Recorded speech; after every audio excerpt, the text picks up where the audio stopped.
Welcome back our YouTube channel Bedagowda YouTube channel.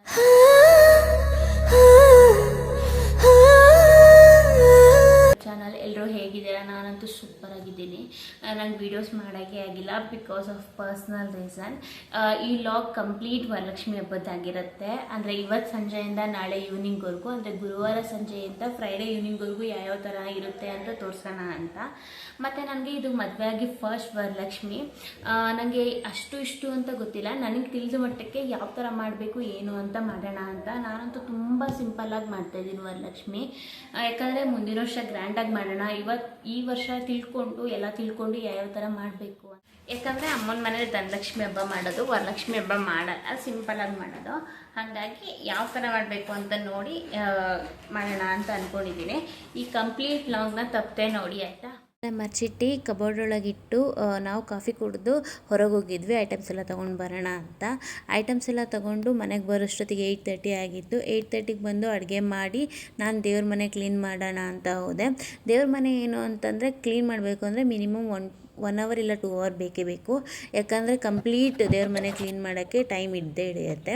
ಮತ್ತು ನಾನು ಮನೆ ಕ್ಲೀನ್ ಮಾಡಬೇಕಾದ್ರೆ ದೇವ್ರ ಮನೆ ಕ್ಲೀನ್ ಮಾಡಿರಲಿಲ್ಲ. ಹಾಗಾಗಿ ನನಗೆ ಸ್ವಲ್ಪ ಜಾಸ್ತಿನೇ ಟೈಮ್ ಹಿಡಿತು. ಮಿನಿಮಮ್ 2 ಅವರ್ಸ್ ಅಂತೂ ಟೈಮ್ ತೊಗೊಳ್ತು. ದೇವ್ರ ಮನೇಲಿ ಪ್ರತಿದಿನ ನಾವು ದೀಪ ಹಚ್ಚೋದ್ರಿಂದ ದೇವ್ರ ಮನೆ ಫುಲ್ ಗಲೀಜಾಗಿರುತ್ತೆ. ಹಾಗಾಗಿ ಮಿನಿಮಮ್ 2 ಅವರ್ಸ್ ಟೈಮ್ ತೊಗೊಳುತ್ತೆ. ಮತ್ತು ನಾನು ದೇವ್ರ ಮನೆ ಕ್ಲೀನ್ ಮಾಡಿ ಮಾವಿನೆಲೆ ಕಟ್ಟೋಣ ಅಂತ ಬಂದೆ. ಮಾವಿನ ತೋರಣ ಕಟ್ಟೋಣ ಅಂತ ಮಾವಿನ ತೋರಣ ಕಟ್ಟಿ ಶಾವಂತಿಗೆ ಹೂವು ಹಾರ ಹಾಕಿದ್ರೇ ಹಬ್ಬ ಅನ್ನೋ ಒಂದು ಫೀಲ್ ಬರೋದು. ನನಗಂತೂ ಮಾವಿನ ತೋರಣ ಬೇಕೇ ಬೇಕು, ಇಲ್ಲಾಂದರೆ ಹಬ್ಬ ಅಂತ ಫೀಲೇ ಆಗೋಲ್ಲ. ಮಾವಿನ ತೋರಣ ಎಲ್ಲ ಕಟ್ಟಿ ನಾನು ಮಲಗೋಷ್ಟೊತ್ತಿಗೆ 1 ಗಂಟೆ ಆಗಿತ್ತು. ಮತ್ತು 3:30ಗೆ ಎದ್ದು ನಾನು ಫ್ರೆಶ್ ಅಪ್ ಆಗಿ ಅಲ್ಲಿಂದ ದೇವ್ರ ಮನೆಗೆ ಅಂದರೆ ಲಕ್ಷ್ಮಿ ಕೂರ್ಸೋಕ್ಕೆ ಏನೇನು ಬೇಕೋ ಅದನ್ನೆಲ್ಲ ರೆಡಿ ಮಾಡ್ಕೊಳ್ಳೋಣ ಅಂತ ಬಂದೆ. ವರಲಕ್ಷ್ಮಿ ಹಬ್ಬ ಅಂದರೆ ಹುಡುಗಿರಿಗೆ ತುಂಬ ಇಷ್ಟವಾದಂಥ ಹಬ್ಬ. ಯಾಕಂದರೆ ಹುಡುಗಿರೇ ದೇವ್ರಿಗೆ ಅಲಂಕಾರ ಮಾಡೋ ಅಂಥದ್ದು. ನಾನು ನೈಟೇ ದೇವ್ರ ಫೋಟೋಗೆಲ್ಲ ಅರ್ಶಿನ ಕುಂಕುಮ ಇಟ್ಟು ರೆಡಿ ಮಾಡ್ಕೊಂಡಿದ್ದೆ. ಮತ್ತು ಕಳಶಕ್ಕೆ ಏನೇನು ಬೇಕೋ ಅದನ್ನು ಕೂಡ ರೆಡಿ ಮಾಡ್ಕೊಂಡಿದ್ದೆ. ಫಸ್ಟು ಅನ್ನ ಮಾಡೋ ಪಾತ್ರೆಯಲ್ಲಿ ಅಕ್ಕಿ ಇಟ್ಟು 2 ಸೇರು ಅಕ್ಕಿ ಹಾಕಿ ಅದ್ರ ಮೇಲೆ ಕಳಶ ಇಟ್ಟು ಅಲ್ಲಿಂದ ಸೀರೆ ಉಡ್ಸೋಣ ಅಂತ ಅಂದ್ಕೊಂಡಿದ್ದೆ. ನಾನು ತುಂಬ ಸಿಂಪಲಾಗಿ ಮಾಡ್ತಾ ಇರೋದಲ್ವ, ಹಾಗಾಗಿ ಕಲಶದೊಳಗಡೆ ಏನೇನು ಹಾಕಬೇಕು ಅಂತ ಕೇಳಿಕೊಂಡು ಕಲಶದೊಳಗೆ ಹಾಕ್ತಾಯಿದ್ದೀನಿ. ಫಸ್ಟು ಅರ್ಶಿನ ಕುಂಕುಮ, ನೆಕ್ಸ್ಟು ಖರ್ಜೂರ, ಆಮೇಲೆ ದ್ರಾಕ್ಷಿ, ಗೋಡಂಬಿ, ಡ್ರೈ ಫ್ರೂಟ್ಸ್ ಏನೇನು ಬರುತ್ತೆ ಅದನ್ನೆಲ್ಲ ಹಾಕಿದ್ದೆ. ನೆಕ್ಸ್ಟು ಕಲ್ಸಕ್ರೆ, ಅದಾದಮೇಲೆ ಕಾಯಿನ್ ಹಾಕಿದ್ದೆ. ನಾನು ಟೋಟಲ್ ಇಷ್ಟು ಪದಾರ್ಥವನ್ನು ಹಾಕಿದ್ದೆ. ಯಾಕಂದರೆ ನನಗೆ ಎಷ್ಟು ಹಾಕಬೇಕು ಏನು ಅಂತ ಗೊತ್ತಿಲ್ಲ. ಯಾರ ಹತ್ರನೋ ಕೇಳಿ ಎಷ್ಟು ಹಾಕಬೇಕು ಏನು ಅಂತ ಕೇಳಿ ಆಮೇಲೆ ಮಾಡಿದ್ದು. ನಾನು ತುಂಬ ಸಿಂಪಲಾಗಿ ಮಾಡ್ತಾಯಿದ್ದೀನಿ. ಅಂದರೆ ಸೀರೆಯಲ್ಲಿ ಲಕ್ಷ್ಮಿ ಕೂರಿಸ್ತಾ ಇಲ್ಲ, ಸೀರೆ ಉಡಿಸಿ ನಾನು ಬ್ಲೌಸ್ ಪೀಸಲ್ಲಿ ಲಕ್ಷ್ಮಿ ಕೂರಿಸ್ತಾ ಇದ್ದೀನಿ. ಮತ್ತು ಕಳಶದೊಳಗಡೆ 3 ವೀಳ್ಯದೆಲೆ ಇಲ್ಲ 5 ವೀಳ್ಯದೆಲೆ ಇಡಬೇಕು ಅಂತಾರೆ. ನಾನು 3 ವೀಳ್ಯದೆಲೆ ಇಟ್ಟೆ. 5 ವೀಳ್ಯದೆಲೆ ಇಟ್ಟರೆ ಕಾಯಿ ಅಂದರೆ ಲಕ್ಷ್ಮಿ ಮುಖವಾಡ ಹಾಕ್ತೀವಲ್ಲ ಆಗತ್ತಾಗುತ್ತೆ ಅಂತ 3 ವೀಳ್ಯದೆಲೆನೇ ತುಂಬ ಚೆನ್ನಾಗಿ ಕಾಣಿಸ್ತಾ ಇತ್ತು. ಅಗ್ಲ ವೀಳ್ಯದೆಲೆ ತೊಗೊಂಡೆ. ನೆಕ್ಸ್ಟು ನಾನು ಬ್ಲೌಸ್ ಪೀಸಲ್ಲಿ ಸ್ಯಾರಿ ಡ್ರೇಪಿಂಗ್ ಮಾಡಿದ್ದು. ಎಷ್ಟು ಚೆನ್ನಾಗಿ ಕಾಣಿಸ್ತಿತ್ತು ಅಂದರೆ ನನ್ನ ದೃಷ್ಟಿನೇ ಬೀಳುತ್ತೇನೋ ಅನ್ನೋ ಥರ ಅಷ್ಟು ಚೆನ್ನಾಗಿ ಕಾಣಿಸ್ತಾ ಇತ್ತು.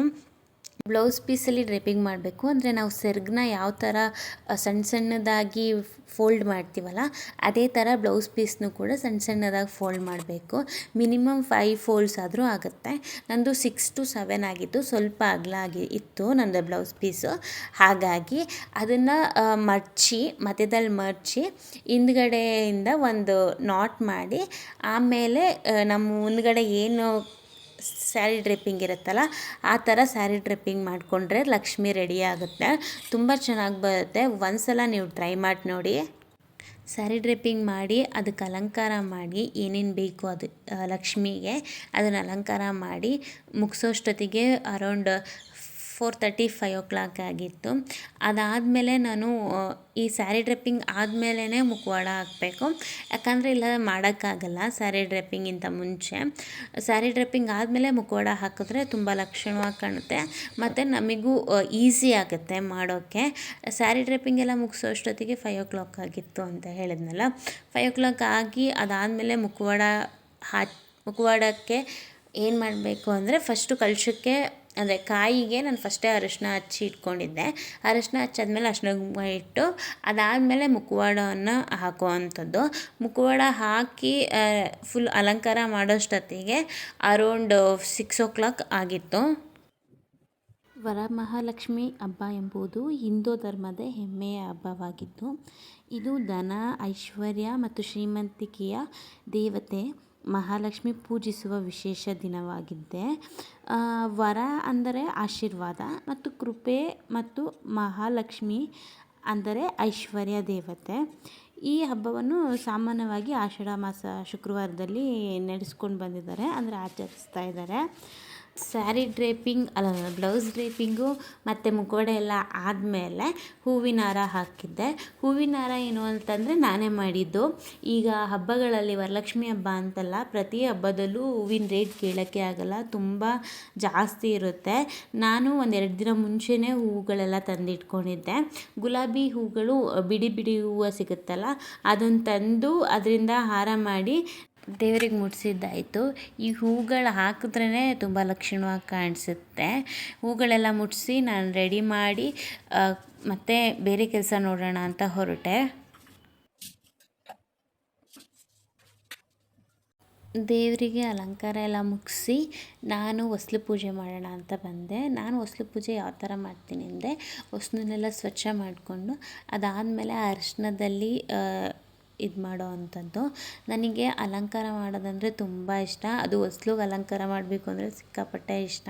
ಅದು ಏನೋ ಒಂಥರ ಖುಷಿ ಕೊಡುತ್ತೆ. ನಾನು ಎವ್ರಿಡೇ ಇದೇ ಥರ ಮಾಡ್ತೀನಿ.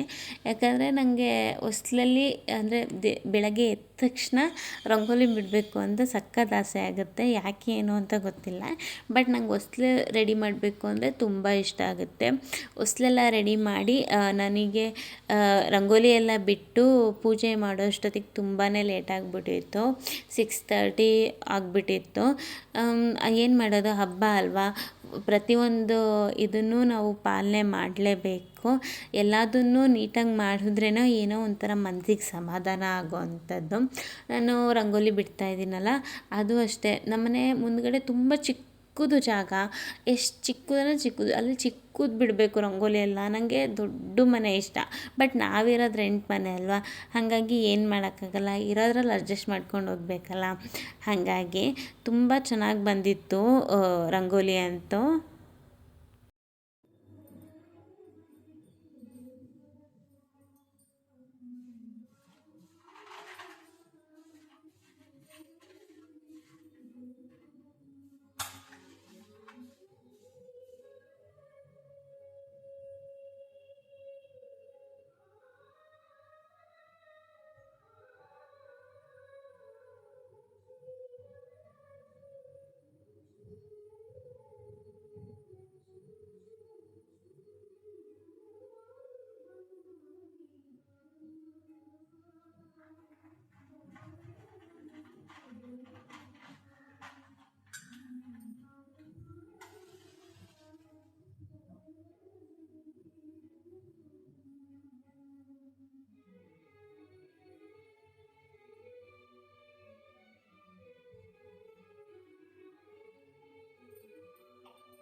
ಆಮೇಲೆ ಮನು ಕೂಡ ಫ್ರೆಶ್ ಅಪ್ ಆಗಿ ಬಂದರು. ಅವ್ರು ಬಂದಮೇಲೆ ಅವ್ರ ಕೈ ಕಂಕಣ ಕಟ್ಟಿ ನಾನು ಕಂಕಣ ಕಟ್ಟಿಸ್ಕೊಂಡು ಪೂಜೆ ಮಾಡಿದ್ದಾಯಿತು.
ನೋಡಿ ಯಾವ ಥರ ಕಾಣಿಸ್ತಿದ್ದಾಳೆ ನಮ್ಮ ಮನೆ ಲಕ್ಷ್ಮಿ ಅಂತ.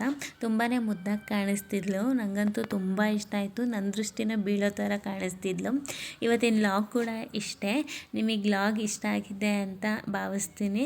ನಿಮಗೆ ಇಷ್ಟ ಆಗಿದ್ರೆ ಪ್ಲೀಸ್ ಲೈಕ್ ಮಾಡಿ, ಶೇರ್ ಮಾಡಿ ಆ್ಯಂಡ್ ಕಮೆಂಟ್ ಮಾಡಿ. ಪ್ಲೀಸ್ ನನ್ನ ಅಕೌಂಟ್ನ ಸಬ್ಸ್ಕ್ರೈಬ್ ಮಾಡಿ. Thank you all.